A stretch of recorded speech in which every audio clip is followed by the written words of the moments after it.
Hey, you're back with Steve and Damon on the Penny Stupid podcast. We've been gone for a hot minute. Life and all that got in the way, but we're back. Today, we're going to talk about Damon's experience so far with selling on Amazon. Amazon fulfilled by Amazon, where you buy items, send it in, they sell them, and hopefully you make a profit. Damon, your experience has been one that I would say is typical because it is much like my first experience. If you remember, my first month, my total profit was $30, and everything else was an investment in time and learning and everything else. Would you say that you're following the same course? Well, yeah. I mean, I don't know if it is going to be an investment yet. I think it will be. But yeah, I actually really want to do this podcast because I was getting very frustrated with FBA. And I know it has a lot to do with my personality, but I started thinking about, I've got Steve here showing me, leading me by the hand, do this, do this, do this.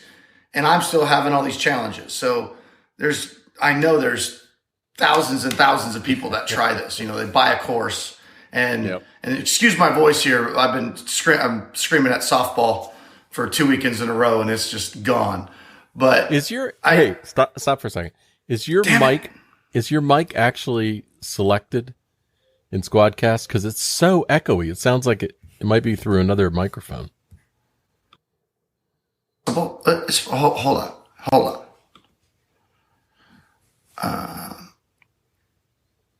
Or else just bring the mic closer to you. No, it's the audio codec. Okay, maybe so my just bring settings the mic are closer off. to your mouth. I'm eating it. Well, when you were standing back, there's a big echo. Okay, all right. So how's that? That's much better. Is it much better? Much more bueno. Much more better. It's okay. Okay. So yeah, it's just honestly so here's the breakdown of my experience. As of now, it's been a month and a half? Right? It has not been a consistent month and a half. Oh no, because I'm not doing this every day like you are. I'm just trying to do it when I can. I've got all this other stuff going on. But so far, the only semi-successful product, and I'll get into that story in a second, is the one that you gave me, those printers. And I suck at finding deals. I'm spending hours and hours on Source Mogul. As soon as I see a deal, Steve's like, oh, no, what about this? I'm like, oh, okay, you're right. And the few products that I have purchased, by the time I got them, either Amazon jumped on the listing and tanked the price, so it's not even worth sending in, or, I've sent it in, but now somebody else is on it and the price is down, or I missed something when I was looking at it and it only sells 0.7 a month, so I'm probably never going to sell it.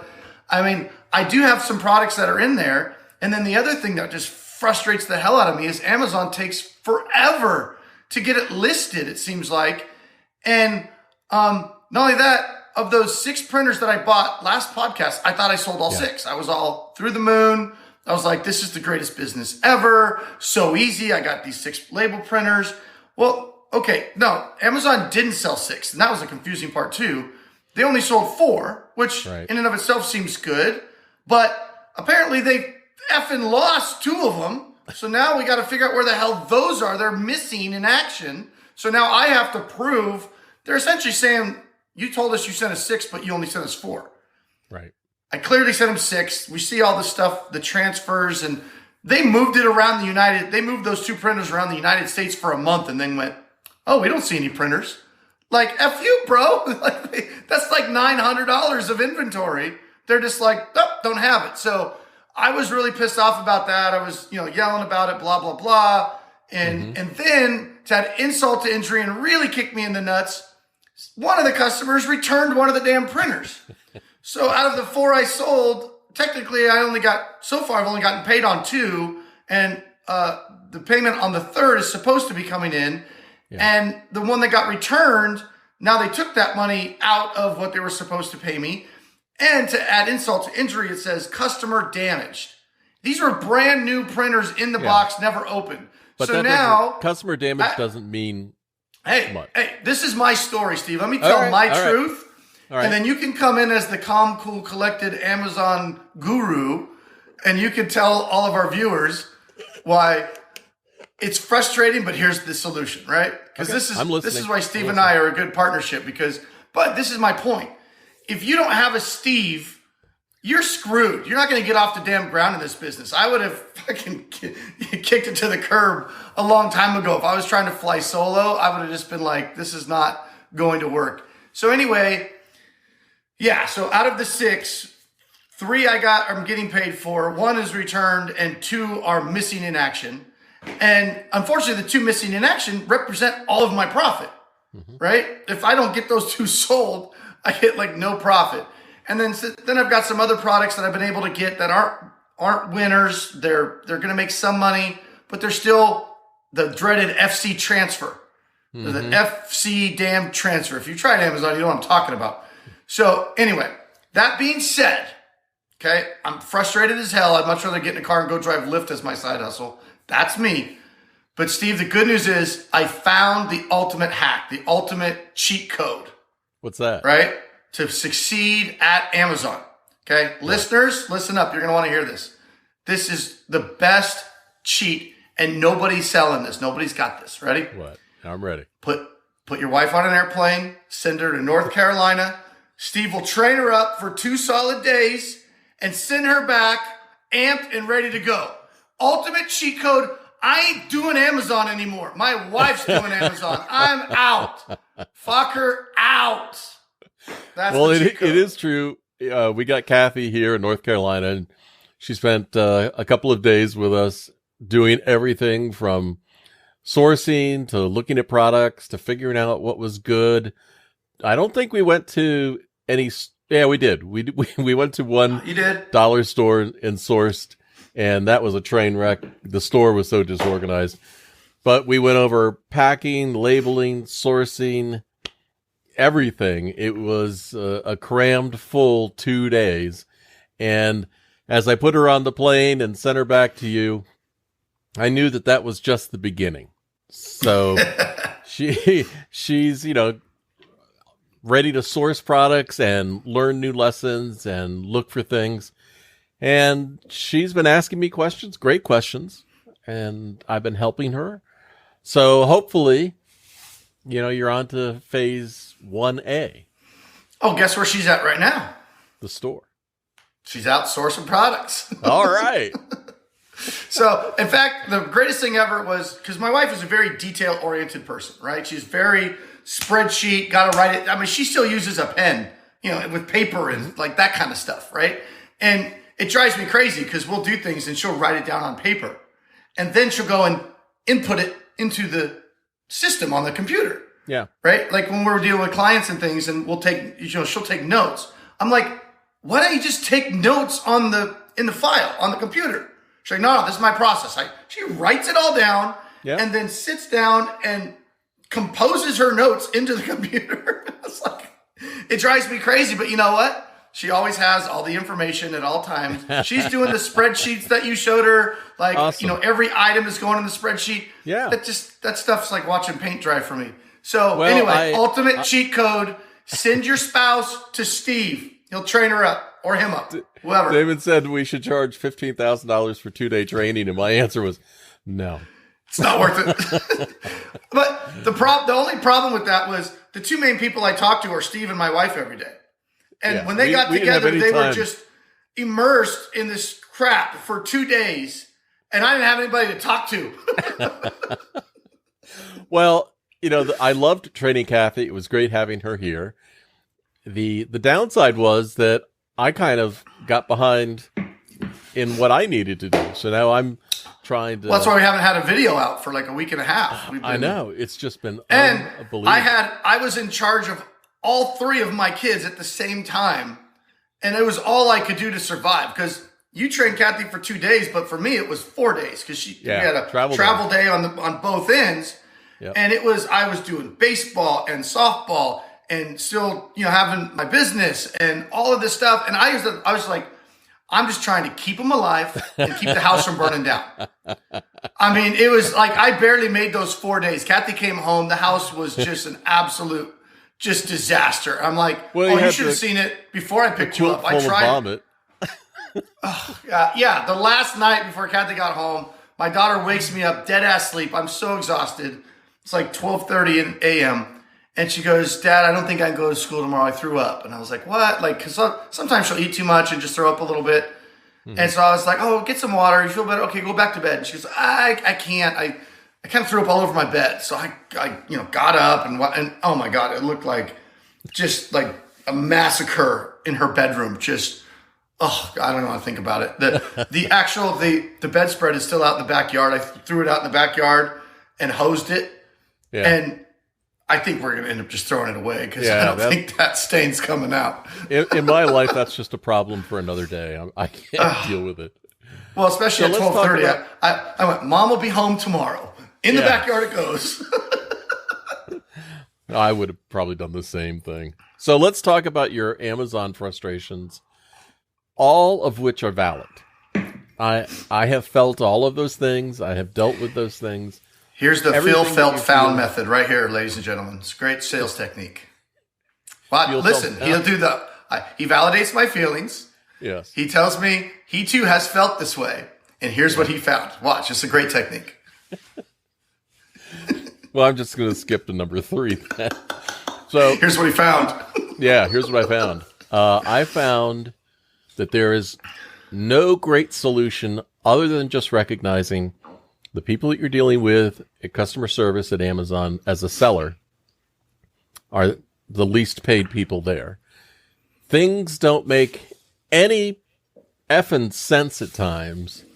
And the best thing that you can do is rather than get frustrated, you can just close your support ticket and open a new one and deal with somebody else. Let me give you a perfect example.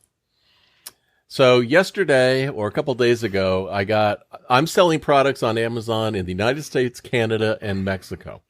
And he's effing crushing it. Yeah. This is part of the Amazon Global Reach program that Amazon US rolled out. Amazon US said, put your product in our fulfillment centers and we will transfer what needs to be sent to Canada and Mexico. You don't have to deal with it. Everything's cool. Just list it. Great program. So yesterday or the day before, I get an email from Amazon Mexico for an intellectual property violation because the listing on Amazon Mexico apparently doesn't show the brand name on it. And so they removed my product listing, to which I said, I didn't put the listing there. I have never listed anything in Mexico. Whatever you have is coming from Amazon US. I didn't do anything. To which they said, Steve, we hear what you're saying. We feel your frustration.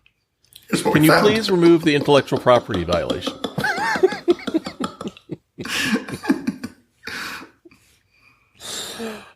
So my response was, again, I'm trying to get you to hear the words coming out of my mouth. Insert Chris Tucker clip right here. Yeah. I never put a listing on Amazon Mexico. I had nothing to do with that. I've never done anything on your site like that. Whatever is showing is totally beyond my control. The brand name shows on the Amazon US site. And they said, Steve, we hear what you're saying. We feel your frustration. But that's it. The listing violation will disappear in 180 days. Have a nice day. So there's, no further response. Amazon Mexico, I have one IP violation. Makes no sense. Had nothing to do with it. Didn't list it. Nothing. And that's my example, is that sometimes things just don't make sense. So here's the thing, because I know there's a lot of frustration out there, because I feel it. I found it. Yeah. So here's what the main point of this podcast was, and of course Steve in his very Steve-esque way said, okay, well, number one, and I was pissed off about the customer returning the product. Obviously that happens, but it does happen. Brand new printer, and I was frustrated. And I think if something like that happens and you're selling $10,000 worth of stuff a month from a a mental perspective, you can easily just, whatever, it's just a number, it doesn't matter, keep going, right? But when that's your first deal and you're putting it out there and seeing how much you can get back and you're just, dipping your toe in the water and somebody buys it from you and you think in your mind, I made $400, and then no, they return it. And then Amazon says customer damaged. And your mind is like, you son of a bitch. This was a brand new product. And now I eat $400. And Steve's like, no. Customer damage just means that they opened the product. So it might be perfectly fine. And I'm like, yeah, but now it's not new anymore. And da-da-da-da. He's like, okay, all you got to do is have Amazon send it back to you. And then look at it, make sure it's good. And then send it right back in. And you can relist it as used like new. You're going to lose a little bit of money, but you're still going to make a profit. It's not that big a deal. Exactly. And I was like, okay, fine. It really sucks. Da-da-da-da. Now, fast forward a couple of days. Kathy gets home. She's setting up her station. And, she's got her whole office now transformed into the Amazon ship center. We got like an official scale now. Because up until the scale? Yeah, up until a couple of days ago when Steve would be helping me and go, well, how much does it weigh? I would get the box and I would stand on my scale in the bathroom. I'd look and then I'd step off and I'd put it down and I'd get on the scale again. I'd look and I'd go, fuck, I'm fat. And then I would subtract those two numbers and that would be a ballpark of what it would weigh. But yeah, we got the official scale. Right. We got the label sheets, right, for our printer. Yep. First thing she says, these suck. I can't peel them off. It's not easy. And I went, well, we do have a customer damaged label maker printer coming back to us shortly, so I think we'll just end up keeping it. Well, so let's talk about customer damaged for a minute. So, again, the feel, felt, found, right? I feel and have felt exactly as you did. I did some hunting and opened a support ticket, and after like 5 or 6 rounds of communication, I finally got out of Amazon. Customer damaged just means the new box was opened. So then I got some returns back, and almost every return that I got, except for one, was something that I could end up relisting. And so I do. I have a shrink wrap machine here. I open the box. I look at it. I look at all the components. Everything looks good. I close it up. I shrink wrap it. I slap a used like new sticker on it and I send it back to Amazon and it sells. So apparently we have a shrink wrap machine now too. I noticed that in the office yesterday. Oh, good. Again, ultimate cheat code. Send your wife to Steve's. Shit just shows up. I got a whole shipping station overnight ready to go. Yeah. Well, in fact, I have to, after we finish this podcast, let's see if I can get this bag. So I have to bundle packages of Beano. Anti-fart gas. That's it. Hey, I'll get a profit anywhere I can. Hey, well, babe, put that up. We'll do a screenshot. We'll put that on a poster. Beano. When you don't feel lino. I don't want to toot my own horn because I have to admit that it takes a unique skill set in order to survive as an Amazon seller. You got to get through it. You got to just push through it. Yeah. I read or heard that most Amazon sellers fail, and I totally understand why. Because it is mind-numbing, complicated, convoluted, frustrating, everything else. And if you just kind of find a way to push through it and you're willing to invest the time, when I first started, my first month profit was like $30. Yesterday alone, I did over $4,000 in sales on Amazon. Yeah, and you're on month 5, just 5 months of this thing. Yeah, and you didn't have anybody helping you. You just kind of figured it out as you went.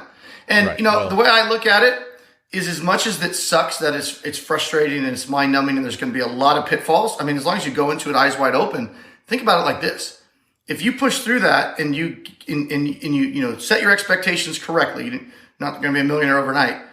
And once you get to the other side where you're kind of at Steve's level and where you can let shit just roll off your back, right? Like it is what it is, a part of the process.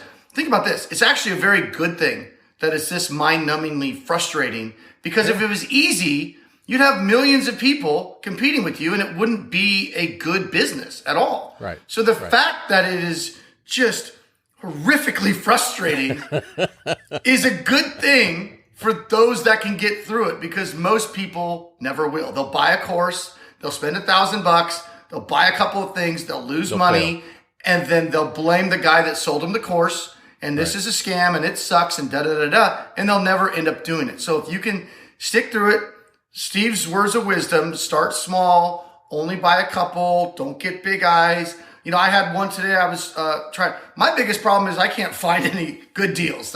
I'm not that great at it. Apparently my wife's a lot better because she's already bought more stuff than I ever did. But I saw this Japanese action figure or whatever, and it was, everything looked good. All the numbers were good. Everything was great. I could buy it at Newegg for $40 and it was selling on Amazon for $80. I sent it to Steve. I sent it to Kathy. They were both kind of like, eh. But then when I'm looking on Newegg, the only thing that really caused me to hesitate was Newegg it was shipped from China, from some store, because people can go on Newegg and sell like they sell on Amazon. So I don't know, it was a big risk, right? And then in the description, it said, high quality figure, different than other versions. That's not and I had no idea what that meant. But I just pictured like getting some like effed up looking, knockoff action figure. Yeah. So I didn't want to take the risk, so I didn't, but that could have been a good profit. And I could have thrown $40 at it to get one and see. But I was just like, I don't know. I shut my laptop and I went back to doing my normal stuff. It's like with textbooks. If you get into selling textbooks, there's good profit to be made there. But there are a lot of textbooks out there, in the fine print, it'll say international edition. Basically what that means is foreign counterfeit. I should tell my Japanese Jack Johnson. Yeah. So there was another one the other day. I was trying to help my wife out. We were sitting there sourcing. She was on her laptop. I was on mine. We're in the front room telling our kids to get out and shut up because we're busy. We're working. We're not making any money yet, but we're working at this thing. And I found this great deal, which seemed this Jack Johnson record. And it was good profit. And all the metrics looked good. But of course, Best Buy is out of stock. And then a little trick that Steve showed me was, well, if it's ever out of stock at that store, just do a quick Google search and see if you can, find that product at a different store at a similar price and still get it from there. So I did, and I found one at some, old records. I don't remember what the name of the place was, right? So I'm looking at it, I'm like, oh, I could get it for about the same price. This is great, da-da-da-da. Send it to Kathy. Hey, what do you think?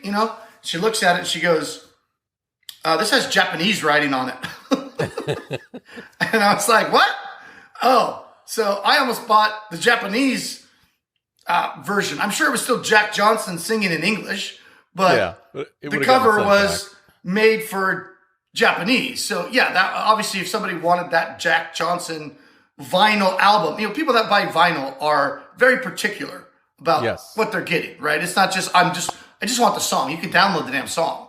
If they're buying vinyl, they want, that. The experience, If I would have bought that and I just sent it off, I would have gotten major trouble by Amazon for, selling. I don't know what they call that, Steve. Obviously, it wouldn't have matched the listing, so they would have claimed that it was, counterfeit or wrong product. Yeah, but it's stuff like that. Like I was just focused in on number of sales is good, ROI is good, everything is good, and I just didn't happen to notice even on the picture, you could see the cover is Japanese. Well, it does blow my mind with all the people out there promoting courses or pushing courses and these videos that, like the one that you saw for the very first time was the guy on the skateboard coming from Marshall's making whatever amount it was. Those things are just not true. Yeah. Well, I bought $250 worth of stuff from Christian Books. Yeah. And by the time I got it, one listing Amazon came onto that they weren't on when I bought it. And just in the 3 days from the time I bought it to the time it got shipped to me, Amazon came on and dropped the price to half of what I paid for the dang Tabernacle DVD set. So I got to return that. I mean, I got lucky that I caught that before I even shipped it to Amazon. I got some calendars that I distinctly remember Steve going, "Are you sure you want to buy 2023 calendars in the middle of February?" "Oh yeah, man, like let's good profit on these. They're still selling them." No, they're not selling those, and the price has gone way down. And then I bought some books which were selling for like $30 a piece. I got them for 50 cents.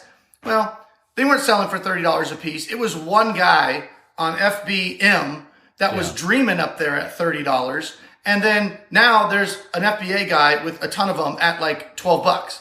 And people would say, "Oh, still $12. You bought them for 50 cents. Amazon No. I would lose like $1. If I sold it at $12 on Amazon, it was showing me I'd lose $1. Now I got this dilemma. I paid 50 cents. I bought 5 books. The weight of these damn books, because we're sending a shipment back to Christian Books for those returns I can't sell. The weight of the books, because with Kathy's Fancy Scale, we did this last night. Yeah. We did it without those 5 books at 50 cents a piece, and with it.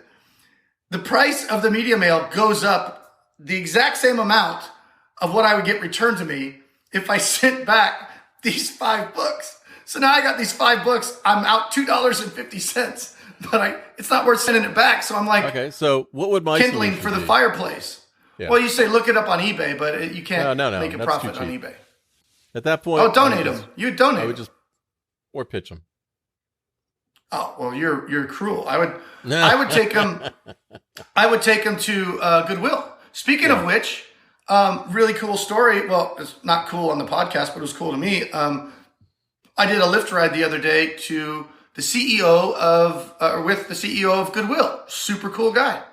All right. Yeah, just random. We're talking about baseball, right? Just driving him home to his house, which is up on a hill overlooking the entire valley. Really nice place. And we're just driving. And when I pick people up, I only have first names. It doesn't say Tim O'Neill, CEO of Goodwill or anything. It just, It says pick up Timothy. That's it. So talking to the guy, and we're just talking about my, baseball, and he played ball, and just had a great conversation about hard work. And I was telling him about the channel, and we kind of got into that about he started, working when he was 18 and worked his way up, and I just kind of came around to it. I said, "Well, what do you do?" He goes, "I'm the CEO of Goodwill," and I'm like, "No shit," and he's like, "Yeah."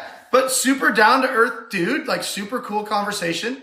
And he was like, "Hey, what you're doing is really good." Because I was telling him about how we're trying all these side hustles. And, he told me about, he started, working in not at Goodwill specifically, but what do you like in that kind of industry where you're like repurposing stuff. Like consignment or something. Yeah. He said he started when he was 18, just at the bottom.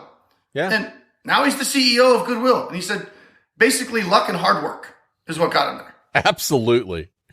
Same thing with Amazon. Nobody's going to hand you anything. It's going to take luck, and it's going to take hard work.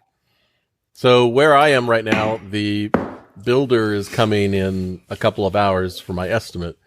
We're converting one of our garage bays down there to a mailroom because now we got so much stuff coming in and out. So it's growing. I'm also coming quickly to a point where I'm going to have to stop the growth because I don't want to have a bunch of employees. It doesn't have to be big, I can just get better and better at what I'm doing right now in the time I'm doing it. And that's totally fine with me. Well, we were talking about that the other day where, you're still in a very real sense, just kind of feeling your way out different products. But as you're doing this, you are starting to get relationships with certain manufacturers absolutely. Or certain distributors. And where I think this ends up going is you get to a point where you kind of start focusing more instead of just like, take all comers, like any and all products, I'll sell them as long as it's profitable. Because there's a lot of time spent trying to find products.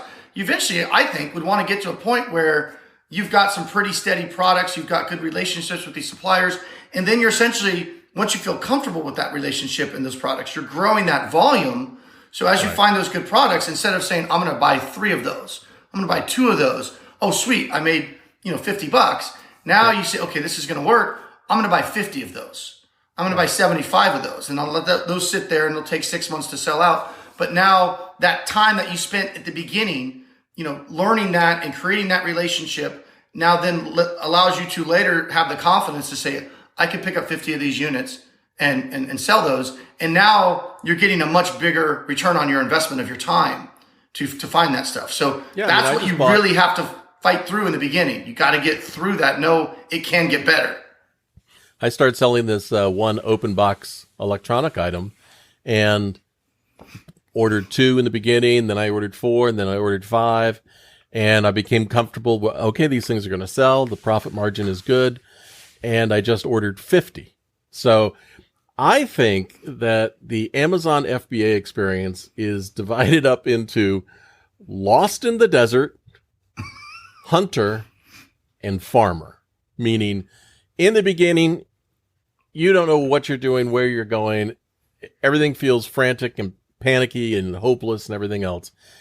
And then somewhere along the way, you get a really nice rifle and you learn to be a hunter and spot the bargains and just start picking things off one at a time. And then you develop these relationships, like Damon said. And now you go back and instead of always looking for the next deal, you're refilling your inventory and watching it, helping it grow, making sure nobody else jumps on that listing and tanks it. And now things become a little bit more orderly, but it's, I would not want somebody who needs to make money this month or next month to get involved in FBA and think you're going to become an Amazon millionaire. You're not. Yeah.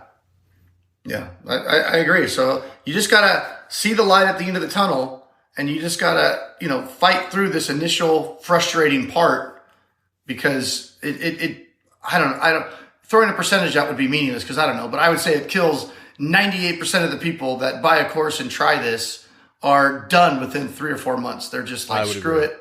Cards maxed out, didn't make any money, got all this inventory they can't sell now, and they're just like, this sucks. It's a scam. It doesn't work. Right. The secret, the parting secret I'm going to leave everyone with is the success at making money on Amazon begins before you even buy it. The moment you buy that item, your success on that item is already locked in. So if you don't buy it at the right price or buy the right amount, and that might be small amount, not big amount, and you don't buy the right amount to dump it before it tanks, then that's where you're going to kill your Amazon career. Yeah. So anyway, moral of the story, it's frustrating, but eventually worth it. Absolutely. Maybe.